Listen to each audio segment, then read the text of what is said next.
Prologue, Calamity Rising. The way of heaven is unjust, for in all things there is impermanence.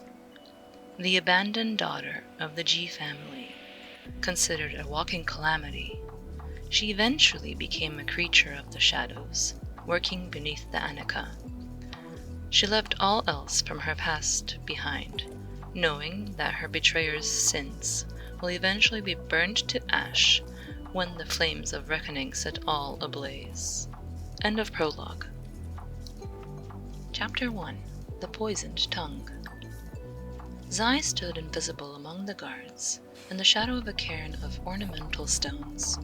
Her woolen cloak barely protected her from the wind. Even this far into spring, mornings in the foothills were mercilessly cold.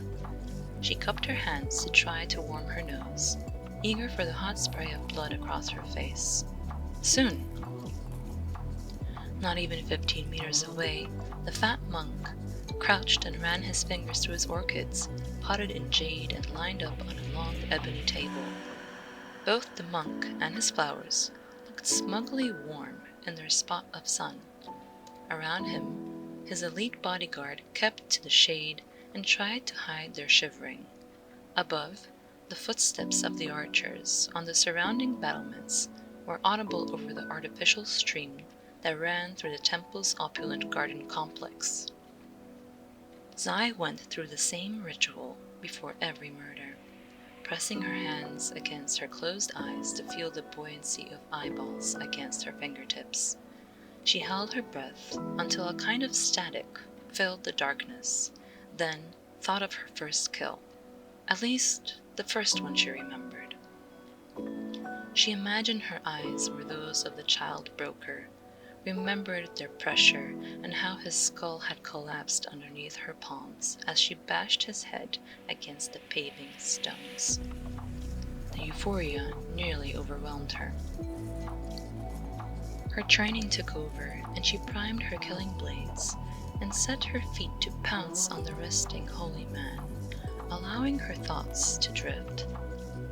This monk, now literally smelling flowers and humming to himself, hardly warranted her full attention. But a sudden hand on her shoulder, light as a leaf of parchment, tore her from her rapture.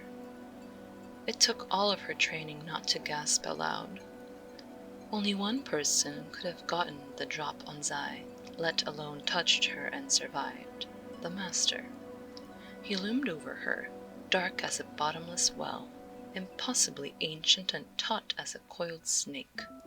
"My dear," the Master did not whisper, but the monk did not stop humming, and the guards did not even look up. "You are distracted." He brushed past his stunning acolyte, taking long, soundless strides. In a few graceful motions, he had hopped the stream and snapped the monk's neck, a spray of posies still gripped in his stiffening hand. It took time for the guards to register what had happened, but when they did, chaos broke out. Their shouts competed with the ringing gongs and blaring horns of the temple. The pair of assassins were already gone. "Master, I had him," Zai started, methodically lowering a bucket into a well, the smoke from the temple's cooking fires just visible in the distance. "I'm relieved to hear it." The Master's playfulness failed to disguise the lethality in his voice. "I'm relieved to hear that the Anaka's most highly trained assassin can kill a full-bellied idiot squatting in the mud with his eyes closed." Zai said nothing. "You know, people might wonder why you would accept such a simple job. They might be already wondering."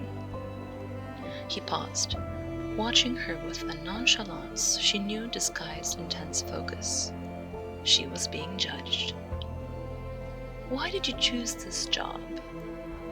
"I live only to serve the Anaka," Zai intoned.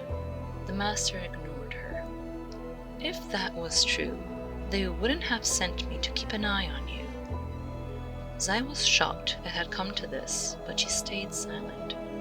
"Who was it you killed before I stepped in? In your mind, while you were distracted. Your smile means one thing only. It was not like the master to teach lessons like this. He had never spoken of her feelings. She was suddenly tired of the game, and she was not afraid. Master, where did I come from?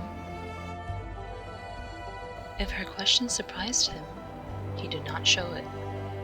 You come from the shadows, brought into the light by the pleasure of the crown, she interrupted. I know, like all the Annika.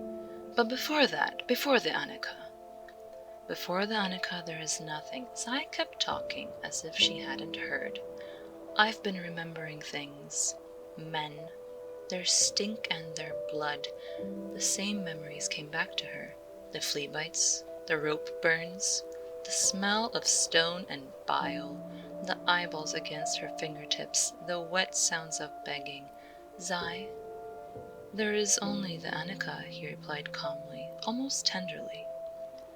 Before, the master's answers would have been solace.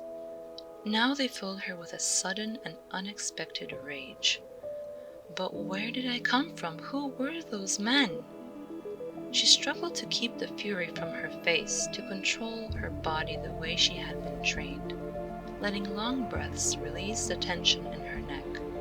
The master must have noticed, for he again placed his skeletal hand on her shoulder. The child sellers?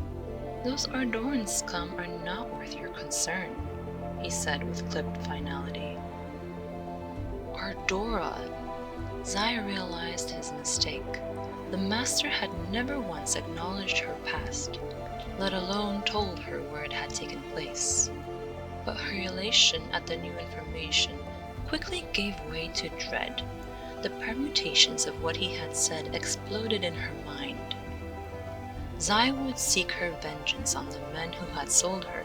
He knew that, and she knew with equal certainty that the Annika would never allow her to pursue any business outside of the orders.